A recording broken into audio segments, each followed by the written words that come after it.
Hello everyone, welcome back to my channel. This week we have some fun little wooden planks. These are from the Dollar Tree, and I did start these and I realized my mistake. I was gonna make just one and then I was prepping. Anyways, I was applying this napkin, and when you do this method that I'm going to show you today in this video, it's really important you make sure all your plies are pulled away. I thought this was a single ply napkin and it turned out there was two.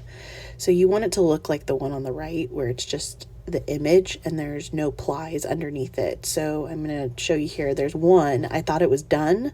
No, there was another one. So I'm making sure this time I pulled off both of those under plies. You just want your napkin image. You don't want any of the ply underneath it. These come apart very easily. You just have to do it kind of slow. But they do come apart without too much of an issue. So what's left over is that ply from the first time I tried this. So I let that dry completely down, and then we're just going to start over. And I'm putting on a good layer of Mod Podge, and we are going to let this Mod Podge dry all the way before we put our napkins on. So this is going to be heat transferring this napkin. So once your Mod Podge is dry, words are hard today. They're always hard every time. Anyways, we're going to lay this down onto whatever surface it is that you are applying it to. And then we're going to you can take an iron. I have this little mini Cricut iron and I have it on the highest setting. And what this is doing is reactivating that Mod Podge, and it's bonding to the napkin or adhering the napkin down to it and like melting, if you will, the Mod Podge, and the napkin is adhering to that. So it makes for a really good stick. So I didn't put any parchment paper, by the way, between this. Some people do. I didn't have any issues with discoloring or burning or anything like that, but if you're worried about that, put a piece of wax paper or parchment paper or tissue paper between it. So I'm just taking the edges and filing them off. They come off pretty easy because whatever's not stuck will fly. Yes, it will fly away. It will come right off. So I have these vintage half plastic vases. These were specifically for crafting. And you made dolls with them, doll heads, whatever you wanted to do with them, right? So I originally, a while back, painted this particular one silver because I was going to make her into like a space girl, and I never did. But now instead we're going to go veggies. So she's going to be a little anthropomorphic tomato to match kind of the background that I am going to lay her head on. If you've watched any of my previous videos, I talk about how I have crafted with these before, and I've made different animal girls where they're kind of like look like they're dressed in the costume of that animal. And so this one is going to be a tomato. So it's like she's dressed as a tomato. So I gave her some orange freckles and I did the little outline. So the red is, and by the way, these markers are from Target. They're the paint markers from Target. I will link everything below. But so I did 2.5 layers or so of the red, and then I outlined in the orange, which is like a pink orange. And then I went over her nose, like she's painted her nose, and then I gave her some matching orange freckles. So now we're going to add the greenery to the tomato part, and it's going to act as her hat. So I have this really like soft, flexible felts, and this is what's going to work best for this kind of craft. There are other felts where they're stiffer and a tighter weave, I guess you would say, a tighter felt. This is a very soft, pliable felt. So I am just winging this. I just measured the width roughly of the face itself, so I knew that my leaves would be big enough or wide enough, what have you. And I wanted contrasting colors. And so I'm cutting these out, and I had a really hard time with how I wanted to lay these. And then I thought it was originally on top, and then I thought, and the collar, maybe like a crown. I couldn't make up my mind. And then I decided to kind of shift them differently and not have them directly lining up with each other or shadowing each other. But the glue I'm using here is the 3-in-1 beacon glue. It says it's an instant bond. It's not really. I don't know if anybody else experiences that. It's not really an instant bond. I usually will put a dab of hot glue but hot glue will melt this plastic very easily, and I didn't want to deform it. I do use hot glue later, but it takes some practice. So I'm using the Tite Bond or Tite Bond. We're not using Tite Bond. We're using Beacon 3-in-1. Oh boy, this is what I get for doing my voiceovers late at night. So I cut a little extra piece of green, as you can see there, and now it just kind of looks like one of those 50s hats, you know what I'm talking about? And then I have those clips also from the Dollar Tree. A lot of this felt is from the Dollar Tree too. I've made lots of projects over the years with felt from the Dollar Tree, so most of the stuff, with the exception of the markers and the face, are from the Dollar Tree. So I have this floral wire. We're going to make the stem. So I cut out a little rectangle of felt there, and then I've just doubled over the wire and I've twisted it around. So you can see there's just kind of like one big twisty tie.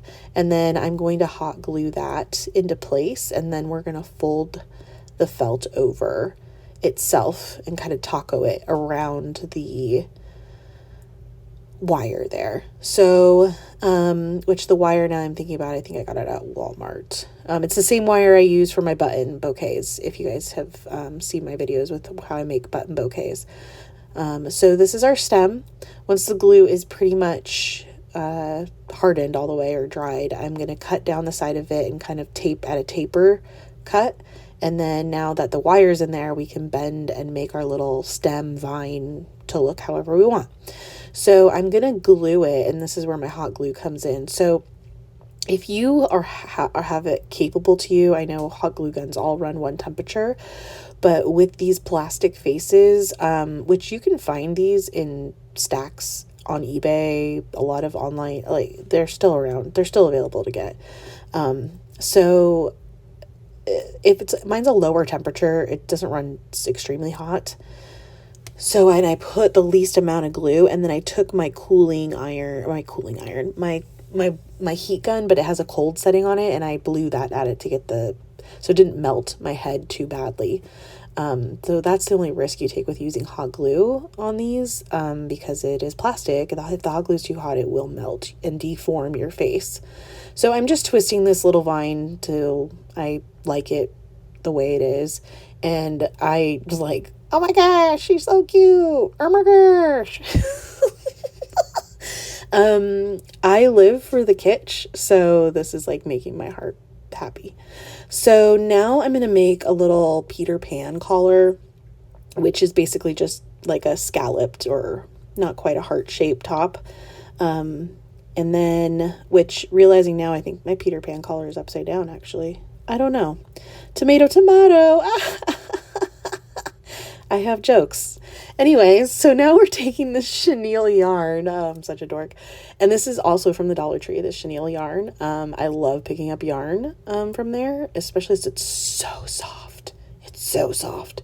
So we are going to gently use the hot glue here, and I'm going to make this border. And this, I didn't have to do this step, but I like to do this step because I think it just softens the edge of that plastic edging of her face, and it makes it a little bit more cohesive, if you will. Like, it's not just this plastic face under some felt. It's got a little bit more depth to her than that. Like, she's really dressed up in a costume. And anyways, doll realism. I'm making things up now.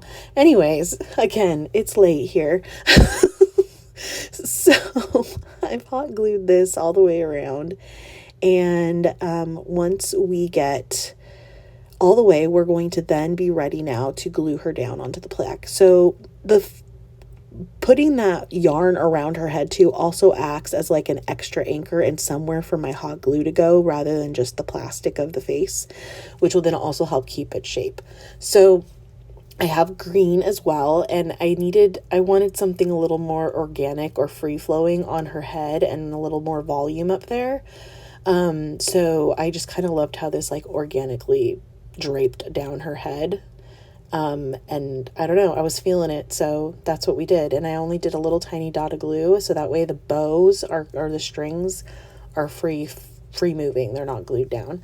So to finish this off now, we are going to use my tried and true, my Folk Art antiquing wax, and we're going to wipe that all back, and it's going to leave the wood, the raw wood, a nice stain. So I'm just wiping that all back, and yes, it's going to get on the napkin around the edges and kind of distress that, and that's okay. The star is our tomato girl. And if you're new here, please give me a like and a subscribe if you like what you're seeing here so you don't miss any future videos. So this is her all done up. And I did not forget about the square one. I didn't think you guys wanted to see the same thing twice. So the square one is going to pop up here in just a minute, but you can just take Tomato Girl in all her glory. Clearly, I'm very impressed with her. But here is my carrot girl. I had so much fun making these. So I did pretty much kind of the same concept. I made her a bow tie, and I love it. I think it's perfect for summer, hanging in your kitchen. I put these with my little tomato pins. So I just love these, and these are listed in my Etsy store. These are one of a kind. So, all my crafts are one of a kind, most of it, because there's one and done. I have a few more plaques, but they're not always available at Trader Joe's. Wow. They're not always available at the Dollar Tree. Well, I'm leaving this in. I'm leaving it in. Anyways, so thank you guys for watching. I appreciate every one of you, especially all of my recently new followers. And every craft that I show on here is for sale on my Etsy store. All my links are in the description box below. And until then, I will see you guys on the next one. Bye.